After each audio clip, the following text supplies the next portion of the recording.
Hello guys, good morning. Sana naman magandang araw sa ating lahat. This is Isagani Hernandez and this is Isagani Hernandez channel. Welcome ulit sa ating panibagong video. At this video, isi-share ko naman sa inyo yung konting kwentuhan namin ng aking mga kakwarto sa company about sa nilagang kamoting kahoy. So kung hindi pa kayo nakapag-subscribe, subscribe na kayo, mag-like na kayo at mag-comment din kayo kung may nalalaman kayo at gustong i-share about sa kamoting kahoy. Then we'll see. Let's go to the video.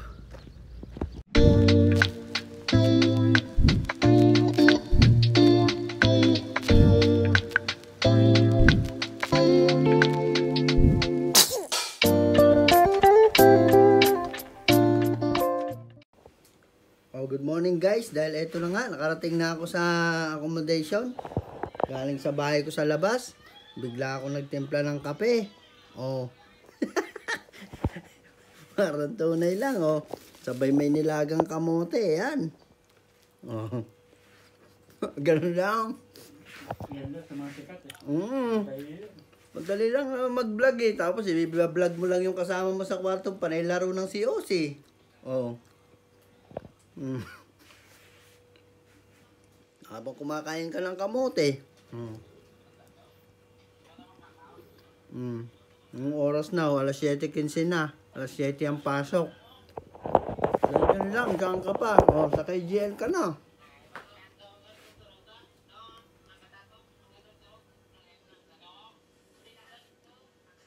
Kain ka lang ng nilagang kamote. Dahil bawal kumain sa labas, Ramadan, kakain muna ako dito sa kwarto bago ako lumabas.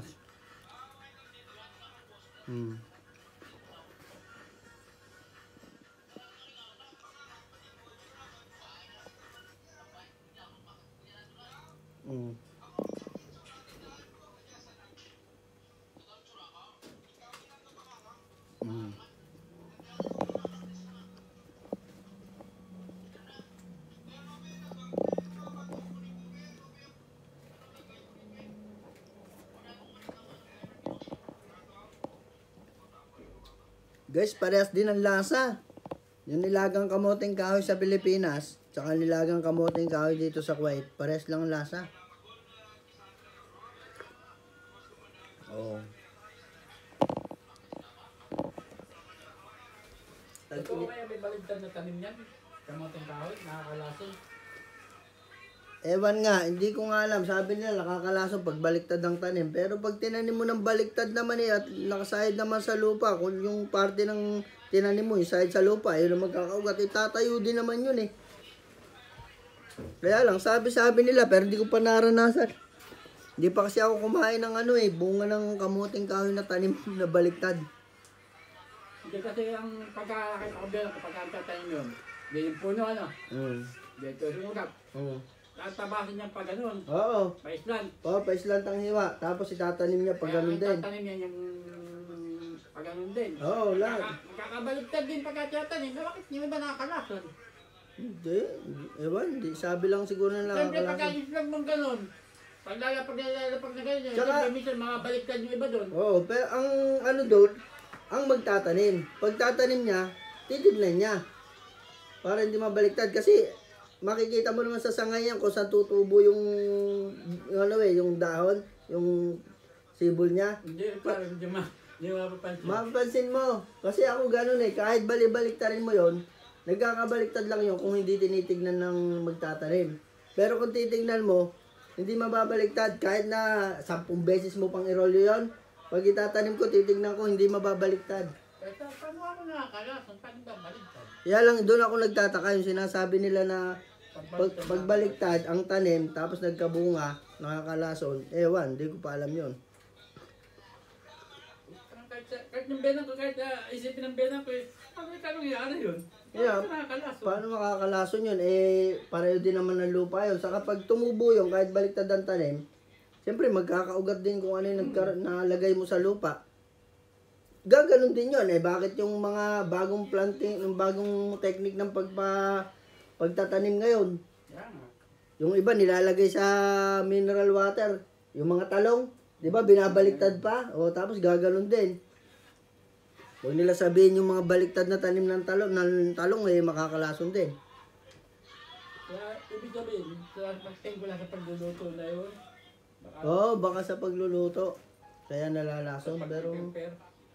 Kaya hindi ako naniniwala yung baligtad eh. Kahit din ako, taga nagtatanim kamuting ka. Paano naman yan kalason eh kahit pagbaligtad? Kaya nga, pinaka the best niyan, subukan natin. Magtanim ka ng baliktad na kamuting kahoy at magtanim ka ng di baliktad. Pag inani yon, Napakadaling alagaan. subukan mo. Kamuting ka, pag tiyanin mo eh. Pag tinanim mo, binunot mo, tabas mo, tanim mo uli yung ano. Hindi, pag tiyanin mo yun, isang hawan lang. Hmm. O sabay mo na abono, babayaan mo na dyan kahit na ganong katanda na yan. Tutubo. At buti mo na kahit na ilang taon. Pag taon mo na inano yun, naku po, lalaki ng laman. Huwag ka lang madadali ng daga. Daga ang malakas dyan. Saka baboy damo. Pag umuhugot ka man kamuting ka, gahita eh, puta eh. Di ba yan natin? Pag binubuhot, pag hindi baya ka tayo, kukain ko yun.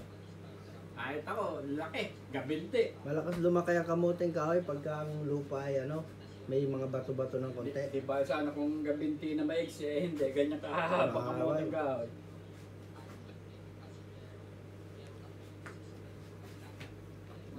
Ano nga yung benang ko, kumita nga, malaki nga kinita ng benang ko doon sa kamuting kahoy niya.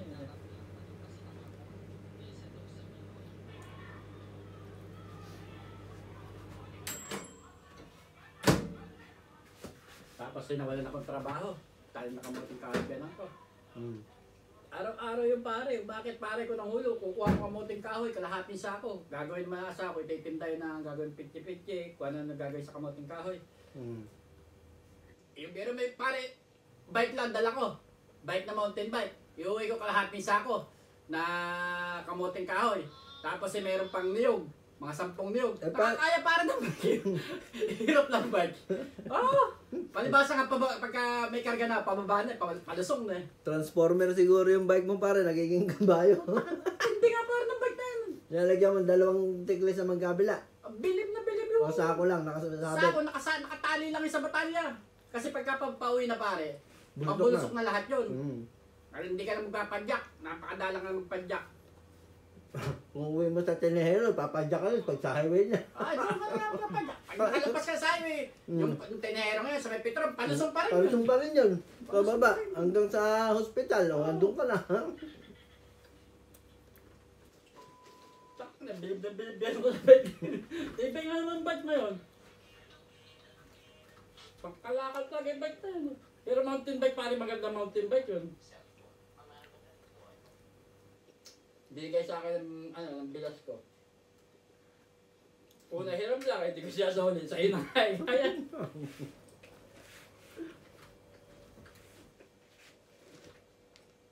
Talibasa na wala akong trabaho, kaya yung ginagawa ko man. Tanggap sa contraction eh. Pagka mauwi do ka talaga.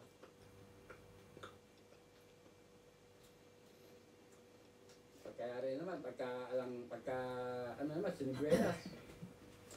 Sambag na siniguelas. Bet-bet ko naman yun. Pagka naman siniguelas. Sarap na magkwentuhan habang umiinom ka ng mainit at saka kumakain ka ng nilagang kamuting kahoy. Sarap magkwentuhan sa umaga. Kaya lang guys, papasok na ako. Ano pa? Mag-aalas 7:30 na guys. Kaya